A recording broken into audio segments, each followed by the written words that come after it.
আমরা চলে এসেছি তোমাদের কোষে দেখি 20-12 নম্বর অঙ্কটা। কি বলছে?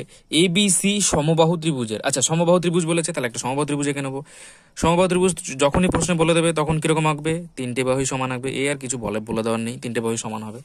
তাহলে এই সমবাহু ত্রিভুজের, আচ্ছা নামও দিয়ে দিই, এ বি এবং এটা সি।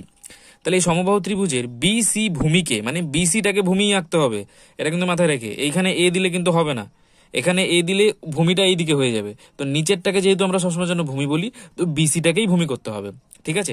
তাহলে বিসি এক্ষেত্রে ভূমি, সেই ভূমিকে ই পর্যন্ত, ই বিন্দু পর্যন্ত এমনভাবে বর্ধিত করলাম, মানে এই বিসিটাকে সোজা বর্ধিত করব কোন মানে বিন্দু পর্যন্ত?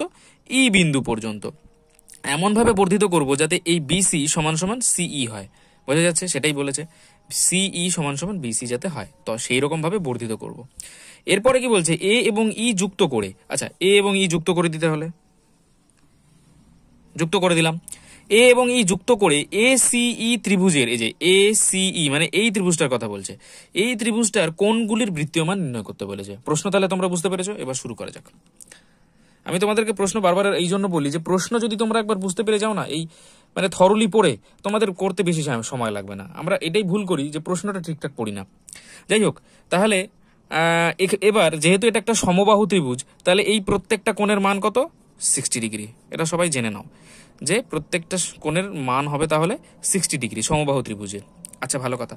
এবার বিসি সমান সমান সিই, সেই জন্য এখানে লিখবে এখন বিসি সমান সমান সিই।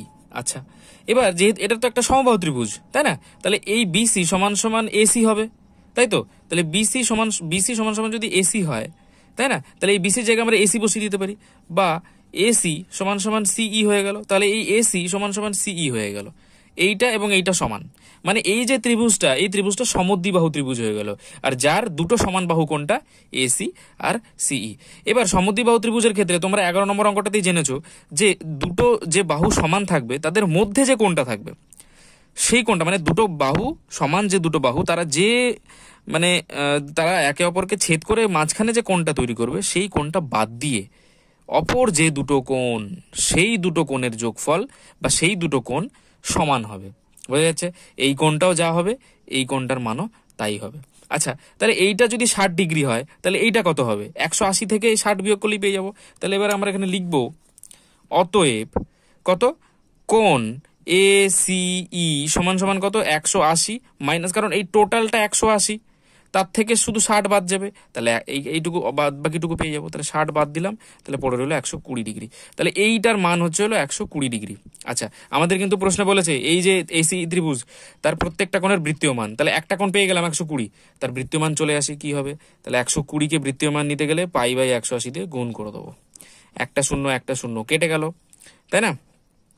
তারপরে তোমার 6 দিয়ে 2, 6 দিয়ে 3, ঠিক আছে? তাহলে কত পড়ে রইলো? 2π/3 কি রেডিয়ান। বোঝা যাচ্ছে? তাহলে আমাদের একটা কোণের বৃত্তীয় মান পেয়ে গেলাম। এবার আমাদের খালি বের করতে হবে এইটা, মানে যে কোনো একটা বের করলেই চললো, কেন? কারণ এটাও যা হবে এটাও তাই হবে। তাহলে এবার সেটা কি করে বের করব? এবার তোমরা জানো বা আমরা জানি বলে এবার এখানে লিখব যে আমরা জানি, কি জানি? দেখো আমরা কি জানি?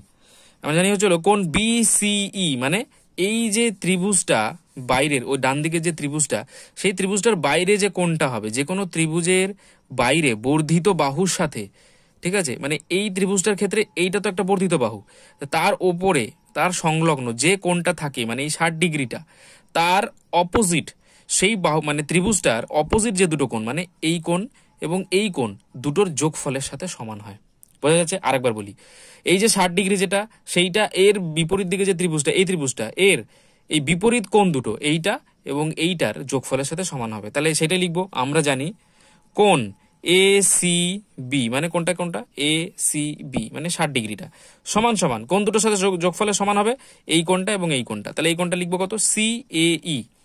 কোণ সি এ ই যোগ এই কোণটা কত লিখবো? এ ই সি। কোণ এ ই সি। বোঝা যাচ্ছে? তাহলে এবার একটুখানি ডান দিকে গুলো বাদিকে নিয়ে আসি। সি এ ই প্লাস কোণ এ ই সি, বাদিকেটা ডান দিকে নিয়ে চলে গেলে কোণ এ সি বি। তাহলে কোণ এ সি বি কত? 60 ডিগ্রি। 60 ডিগ্রি লিখে নিলাম। এইবার সি এ ই এবং এ ই সি এই দুটো কোণ তো সমান, এই কোণটা এবং এই কোণটা সমান তো, তাই না? তাহলে এই সি এ ই জায়গায় কত এ ই সি লিখে দিতে পারি, তাই না? তাহলে এ ই সি লিখে দিলাম এই সি এই জায়গায়, প্লাস এখানে যেটা রয়েছে এ ই সি তো রয়েছে, সমান সমান 60 ডিগ্রি। বা তাহলে একটা কোণ এ ই সি আর একটা কোণ এ ই সি, তাহলে 2 ইন্টু কোণ এ ই সি সমান সমান 60 ডিগ্রি। বোঝা যাচ্ছে? আচ্ছা, এখানে তাহলে ডান দিকে একটা জিনিস লিখে নেবে, যেহেতু কোণ এ ই সি সমান সমান কোণ সি এ ই, যেহেতু এই দুটো সমান সেই জন্যই এইটার বদলে এইটা লিখে দিলাম। আচ্ছা, তাহলে কোণ এ ই সি সমান সমান কত? এই দুইটা এর সাথে গুণ আছে, ডান দিকে চলে গেলে ভাগ হয়ে যাবে, মানে 60 ভাগ 2 হয়ে যাবে, কাটাকুটি করে কত পড়ে থাকবে? 30 ডিগ্রি। ব্যাস, তাহলে কোণ এ ই সি পেয়ে গেলাম। এ ই সি বলতে কোনটা তোমরা দেখো, এ ই সি মানে এই কোণটা পেয়ে গেলাম।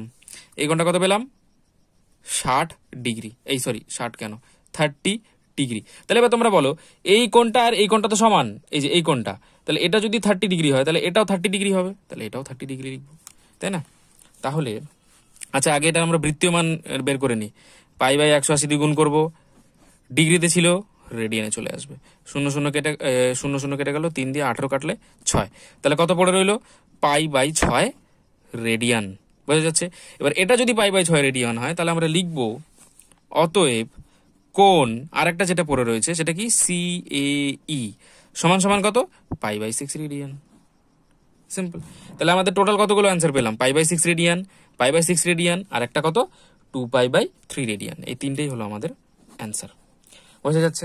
তাহলে আশা করি কারোর কোনো রকমের সমস্যা নেই। ওই যে ওইখানটাতেই সবার একটু বাদতে পারে যে এই কোণটা এর অপোজিট, এই কোণটা এবং এই কোণটার যোগফলের সাথে সমান। ব্যাস এইটুকু জানলেই অঙ্ক খুব তাড়াতাড়ি হয়ে যাবে। আশা করি কোনো সমস্যা নেই। সমস্যা থাকলে কমেন্ট সেকশনে জানাও।